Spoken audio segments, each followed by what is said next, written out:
Have you ever understood an English sentence perfectly, but suddenly forgotten how to speak? If yes, you're not alone.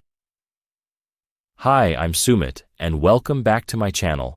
Today, I'm going to show you why this happens and how you can start speaking English more naturally. Imagine someone asks you a simple question in English. You understand every word, but your brain suddenly says, "Wait, what do I say?" The problem is that you may be translating everything in your head.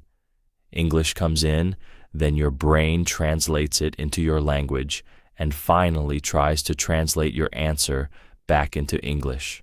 That takes time, and when the conversation moves quickly, your brain becomes overloaded. You know the words, but you cannot use them fast enough.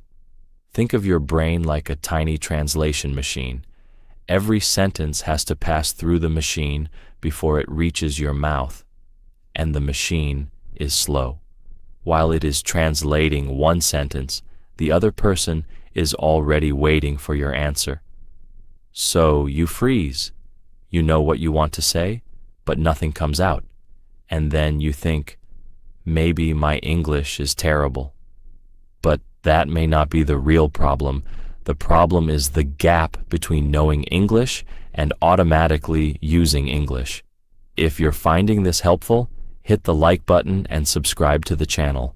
It really helps me create more English learning